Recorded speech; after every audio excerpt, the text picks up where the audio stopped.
Et assez resté en Amérique comme ça. Donc on va prendre l'avion, on va retourner de l'autre côté de l'Atlantique, rester en Europe pour les prochains artistes dont on va parler.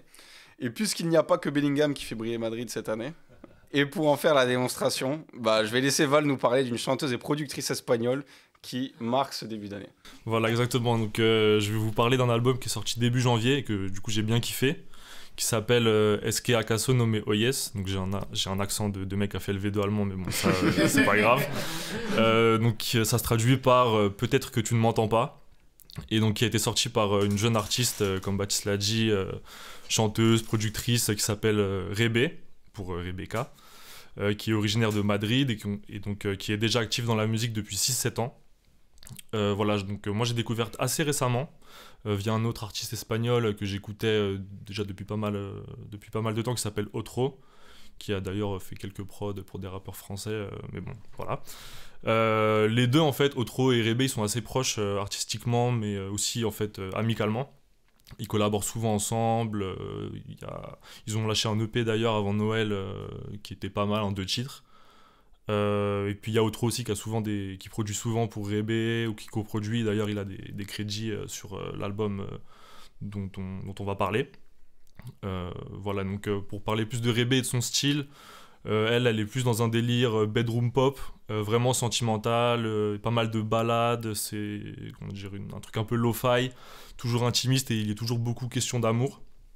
Donc d'un côté, via ce style-là, ça évoque pas mal la chanson espagnole populaire un peu des années 70-80, donc des artistes comme Jeannette ou Cecilia. Donc il y a pas mal de parties orchestrales dans l'instrumentation. Puis même elle, Rebe, sa voix, elle évoque pas mal, enfin moi, elle m'évoque pas mal celle de Jeannette, donc elle a un peu, enfin toujours une voix toute douce, quasi enfantine. Mais de l'autre côté, en fait, elle a un truc vraiment à elle qui est beaucoup plus excentrique, surréaliste, voire kitsch, en fait, carrément. Et ça semble venir du fait qu'elle a une personnalité assez exubérante. Genre, dans ses interviews, elle n'arrête pas de se surnommer la princesse d'Espagne, etc. Enfin, je vous invite à regarder les interviews, elles sont assez marrantes. Puis elle-même, elle a un certain goût pour tout ce qui est un peu, je sais pas, genre fantasmagorique ou onirique ou quoi, et ça s'écoute vraiment, enfin ça s'entend vraiment quand t'écoutes sa musique. Il y a beaucoup de moments où j'ai l'impression, en fait, elle allait, je sais pas, dans le grenier de sa grand-mère, elle allait un peu dénicher plein de bibelots poussiéreux ou des poupées un peu creepy, et genre, enfin, il y a un peu cette ambiance-là, et puis donc ça s'entend dans sa musique parce qu'il y a toujours un peu des sons électroniques un peu bizarres qui fusent, qui sortent de nulle part. Et aussi, elle cultive ça pas mal dans ses clips, dans ses covers, dans ses visuels, etc. Et moi, je vous propose tout de suite d'écouter un extrait de Hasta el Fin, donc qui est la 4e piste de l'album, et puis vous verrez par vous-même.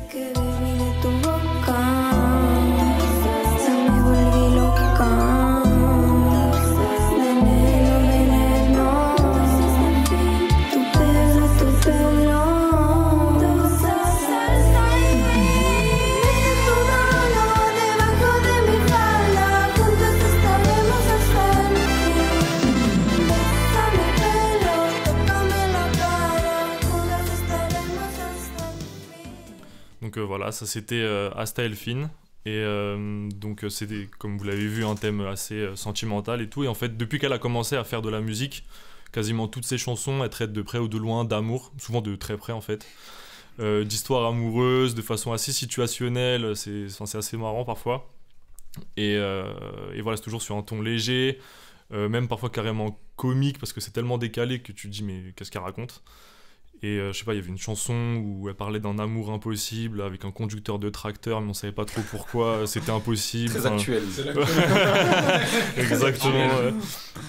Et voilà, ou même le titre de son premier album, c'est, pardonnez-moi pour l'accent encore, mais Recuerdos de cuando me aplastó una roca y me morí, ce qui se traduit par souvenir de la fois où un rocher m'a écrasé, je suis morte.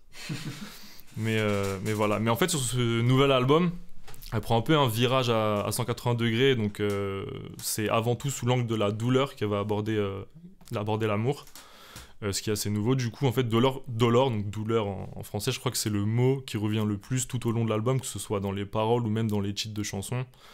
Si vous regardez toute la tracklist, c'est que des titres assez déprimants.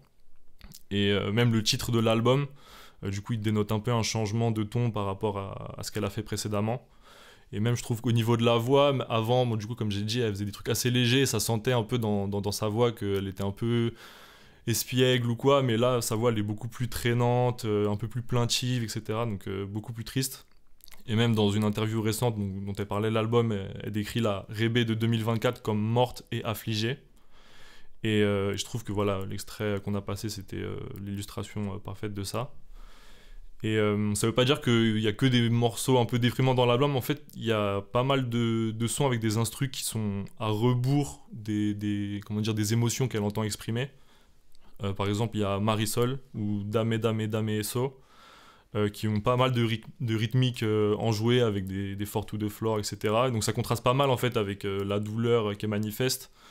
Et je trouve que ce décalage, du coup, ça participe un peu à l'univers loufoque qu'elle peut avoir et donc qu'elle cultive depuis plusieurs années et qu'elle continue de cultiver sur cet album.